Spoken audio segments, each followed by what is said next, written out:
an ongoing decision for Congress. And the best price the U.S. can make Putin pay is to give Ukraine the help they need. On continuing paying for Ukraine, Caplin News is live. A historical deep dive. I like to think of Mr. Deering as a Great Gatsby figure. On James Deering and his life in Vizcaya. Artists going to nation's capital. So it helps bring business down to my shop. For the 13th annual Tattoo Expo. These stories and more coming up on Newsbreak.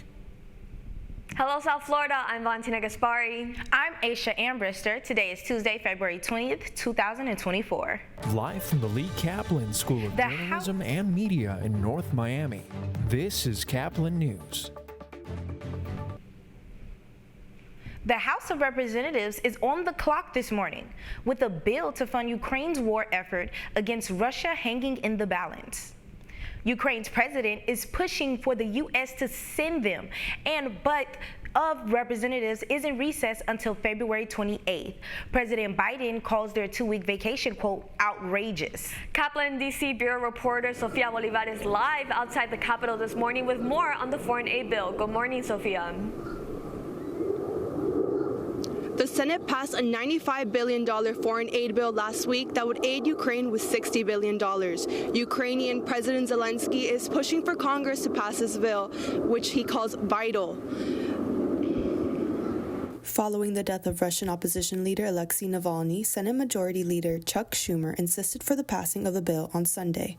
We must show Putin that he must pay a price for the death of Navalny. And the best price the U.S. can make Putin pay is to give Ukraine the help they need to fend off Putin's evil aggressions. As Ukraine defends itself from Russia's invasion, Ukraine is running low on weapons and munitions. The lack of supply is coming from Congress's inability to pass an aid package. President Biden spoke out on the issue, encouraging aid towards Ukraine. The idea that now, if they're running out of ammunition, we walk away, I find it absurd. I find it unethical. Speaker of the House Johnson and other GOP members have a problem with the bill, with concerns about it lacking precautions for immigrants entering the country. The number one national security issue facing America today is our insecure, unsafe, and wide-open southern border.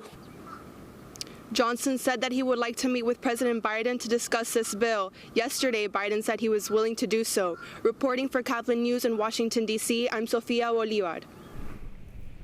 Today, the U.S. Coast Guard suspended a search for 4 Florida fishermen who are lost at sea. 4 experienced fishermen set out on a fishing trip Saturday morning near Sarasota and have yet to return. U.S. Coast Guard and the men's family have been searching for them since Sunday morning. The sons of Ruben Mora, one of the missing persons, were worried Saturday night after their father did not meet them. Just the thought of not having him here and not knowing where he's at, if he's cold, if he's alone, if he's alive, it's a lot to bear with, and we're just trying to be hopeful, as hopeful as possible. The family says fishing is in Ruben Mora's blood, and he could have gone anywhere. Their main concern is the health of their family member. Flood warnings are currently active across almost the entire state of California, with meteorologists predicting that millions of residents will experience heavy rainfall until Tuesday. Ventura County roads resemble rivers. In Ventura County, part of State Route 84 washed away, leaving drivers stranded. About 37 million Californians are under flood alerts, with Los Angeles at a level 3 flood risk and San Diego and Santa Barbara at a level 2 on Tuesday. The intense rain is from a river-fueled storm off the west coast, posing a significant risk of rapid damage.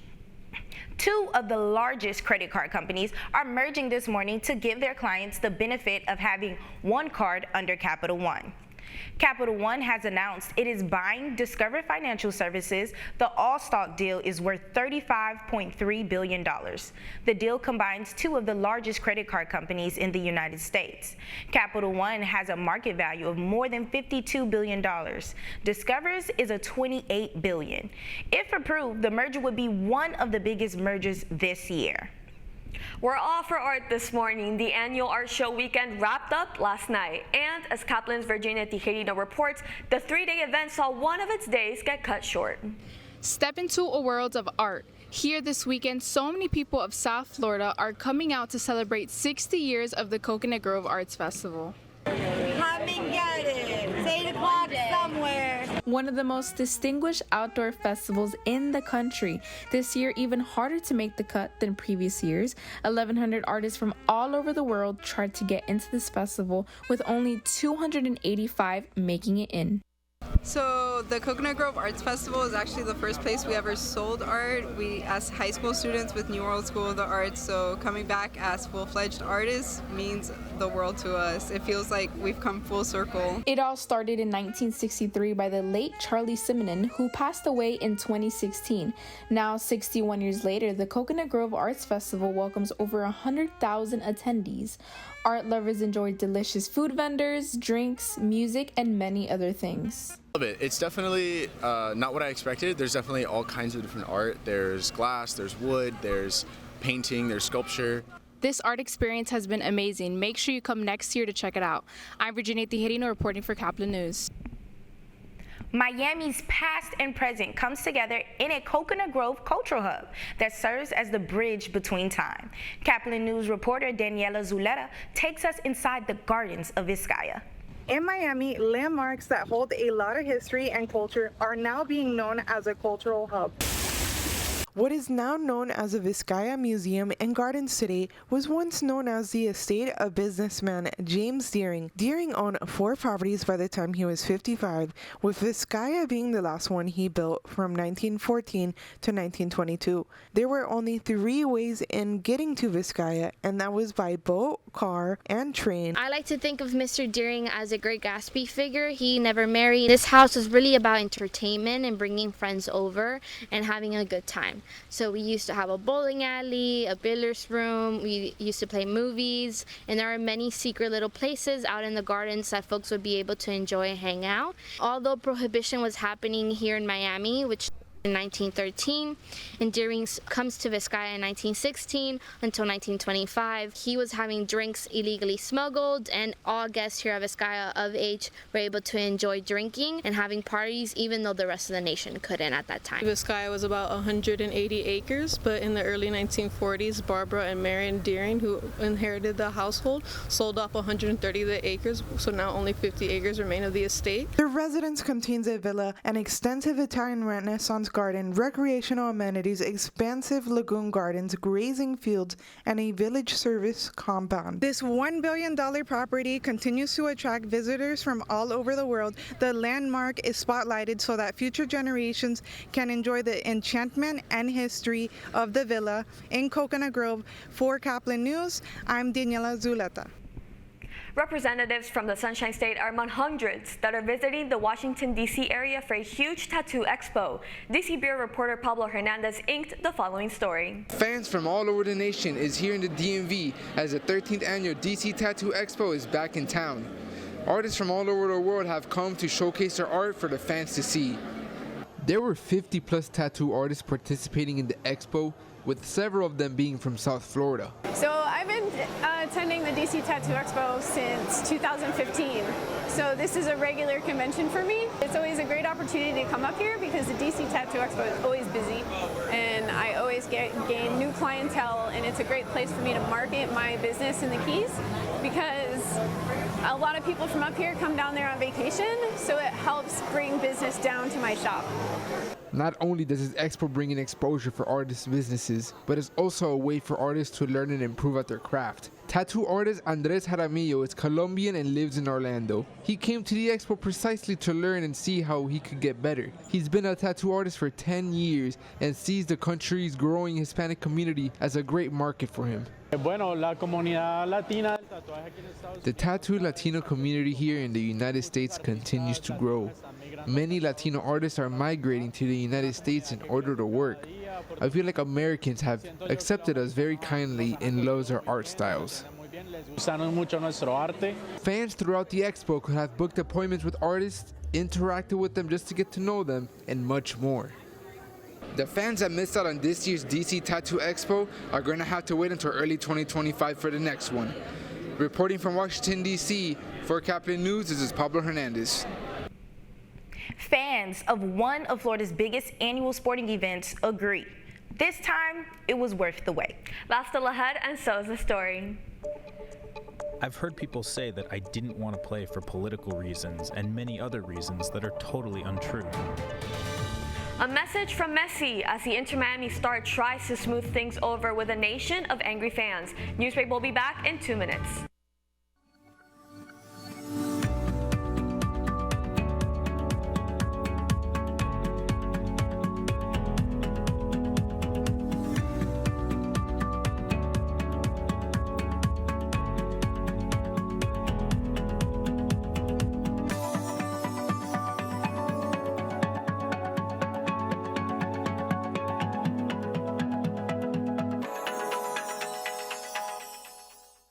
See us dream. See us remember. See us protest. You matter. Your feelings matter. Your identity matters. Everything about who you are matters. See us fight back. See us rebuild. See us shatter stereotypes. See us inspire. See us united. See us now. There are 16 million children struggling with hunger in America. That's 1 in 5 daughters, sons, neighbors, and classmates who don't know where their next meal is coming from. Yet billions of pounds of good food go to waste every year. It's time we do something about it. Feeding America is a nationwide network of food banks that helps provide meals to millions of kids and families in need. Visit feedingamerica.org to help them feed even more. Together, we can solve hunger. Together, we're feeding America.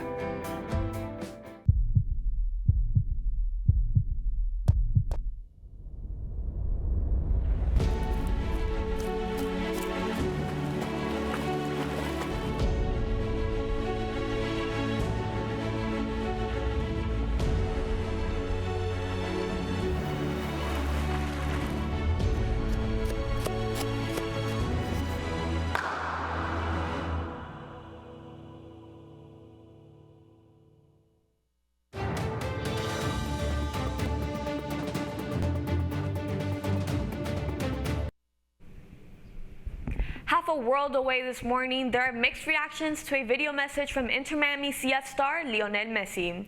After the Argentine sat on an international friendly versus Hong Kong, he sent out a message through Chinese social media site Weibo to give an explanation. The video faced criticism from fans that paid money to see him in action, made worse by his visit to Japan several days later. Messi said in the video that he was not able to play due to an inflamed leg muscle and assured that it was not for political reasons. As you know, I always want to play and be involved in every game. I've heard people say that I didn't want to play for political reasons and many other reasons that are totally untrue. Messi also said he had a special and close relationship with China and that we would like to visit soon. The historic 66th annual Daytona 500 was yesterday in Daytona Beach, Florida. The race was postponed from Sunday to Monday due to heavy rain. Several crashes led to the race finishing under caution. The winner was William Byron. It was his first Daytona 500 win. You're watching Newsbreak. We're coming right back. How prepared is your family if a tornado shows up at your doorstep, or a flood, or a hurricane? You can't just turn away a natural disaster. That's why it's important to go to ready.gov/plan now. It has the tools and tips you need to make an emergency plan with your family. So if disaster comes knocking, let's go. You'll be ready to help keep your family safe. It's just a pizza. Yes. Make a plan today. FIU wasn't really my first choice, but, you know, I grew up wanting to be a Hurricane, but that didn't work out, so I'm here now, I guess. Hey, man. Your shoes untied. Thank you, bro. Yeah, no problem. Should have done that against Georgia Tech.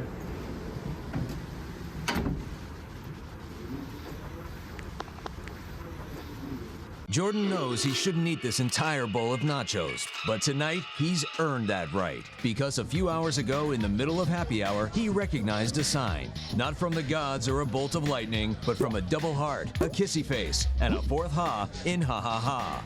That's when Jordan knew he was buzzed. So when it was time to go, he got a ride home instead of driving. Be a legend like Jordan. Recognize your buzzed warning signs and get a ride home. Buzz driving is drunk driving.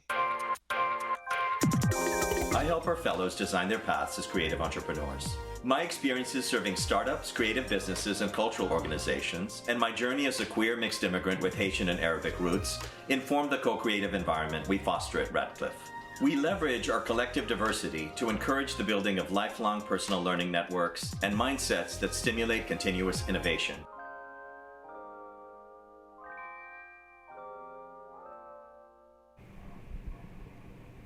That's all the time we have for Newsbreak. I'm Aisha Ambrister. I'm Valentina Gaspar. Get more news anytime at caplinnews.fiu.edu.